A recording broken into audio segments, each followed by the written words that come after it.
Привет, друзья! Вы на канале Яхты на колесах, а мы находимся в Москве. Сегодня мы посмотрим с вами Hummer Grand Canyon S в комплектации кроссовер.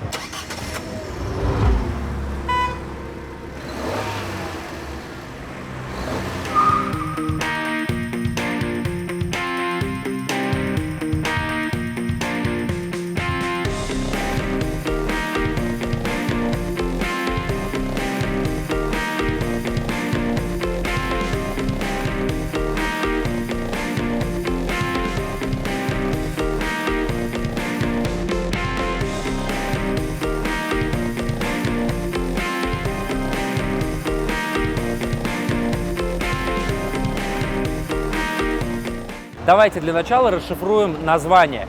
Hummer, понятно, это производитель. Grand Canyon – это вот эта планировка, это модель. S у нас означает название, что это на базе Mercedes-Benz Sprinter.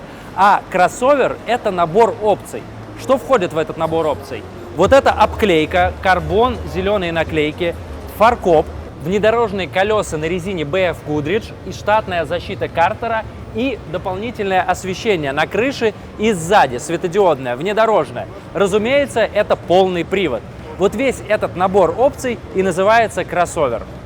Но на самом деле почти все эти опции вы можете заказать вне пакета кроссовер по отдельности, в зависимости от вашей необходимости. Hummer заявляет этот автодом как настоящий внедорожник. Но так ли это на самом деле?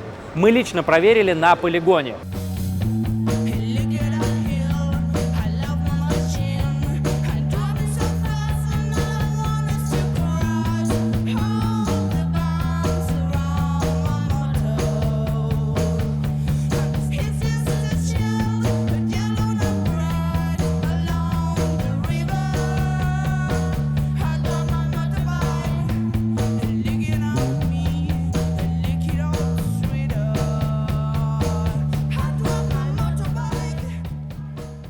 Полную версию тест-драйва Grand Canyon S кроссовер смотрите на нашем канале по ссылке в описании.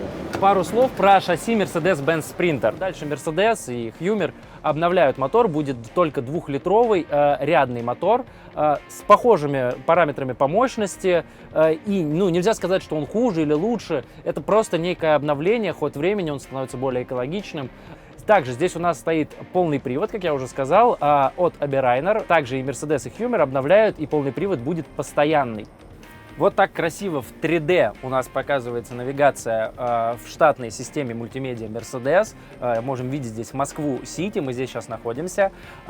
Подробно углубляться во все помощники и мультимедийные системы я не буду, потому что у нас на канале вы можете много найти информации. Каждый раз, как встречается Mercedes, там все примерно идентично. Мы и в действии это показываем, на трассе, и на стоянке разбираем какие-то нюансы.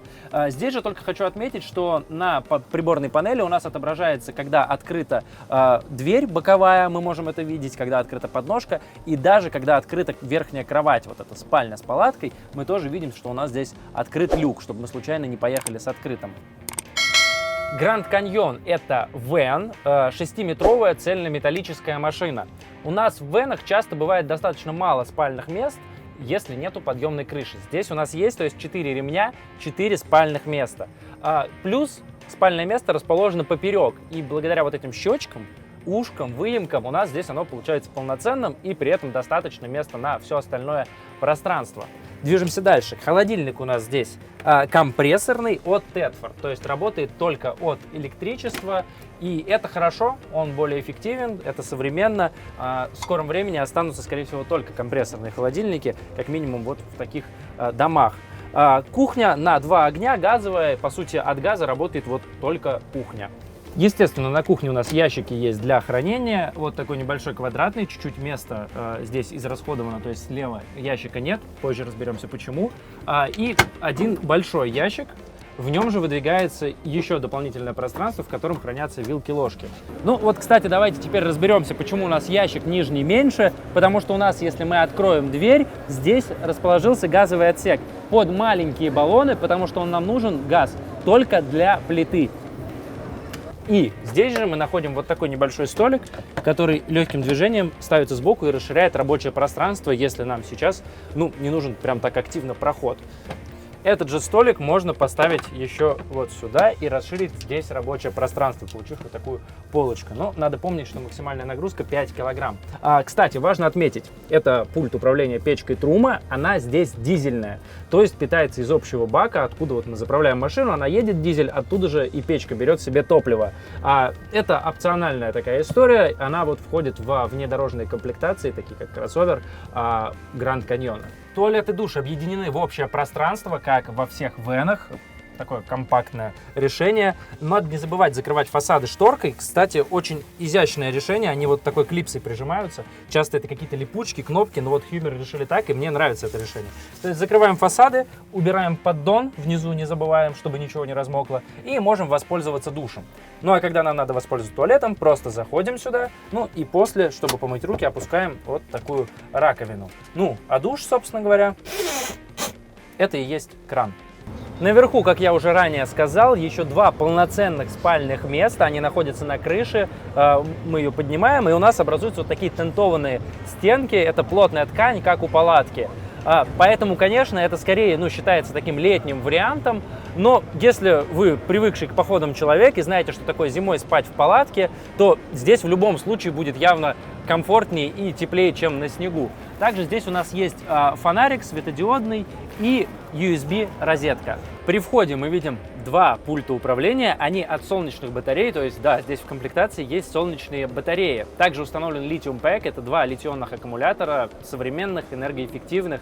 И еще есть от Hummer система Smart Battery. Она контролирует и оптимизирует расход заряда батарей и также зарядку батарей. Сзади у нас, конечно, есть багажник. Он же спальня, но теперь мы посмотрим на него как на багажник. Здесь у нас есть места для хранения вещей, то есть вот такой ящик с нагрузкой 15 килограмм. Ниже есть еще одно небольшое место, здесь у нас просто дверка. Также вот здесь есть открытые полочки, выше поднимаем еще вот под матрасом еще место для хранения. И еще вот такая выдвижная часть. Давайте раз. Здесь у нас находится бак с чистой водой. Объем бака 100 литров, бак для сточных вод 85 литров. Кстати, знаете, что это? Это ручка. Ручка, которой мы открываем маркизу. Здесь опционально, то есть вот в этой комплектации уже установлена маркиза. За этой дверкой у нас как раз спряталась вся электрификация, то есть как раз те самые две литий-ионные батареи по 150 ампер-час. И, кстати, солнечные батареи у нас по 90 ватт, две штуки, забыл сказать ранее. И также здесь у нас вторая кассета и еще немножко места, кассета для биотуалета. Машина в Москве, то есть уже растаможена, как говорится, сел и поехал. Посмотреть ее своими глазами, все потрогать вы можете на проспекте Мира 150 около гостиницы «Космос». Также не забываем, полный тест-драйв во внедорожных условиях смотрите на канале по ссылке в описании. А меня зовут Антон Муравьев. До новых встреч на канале «Яхты на колесах».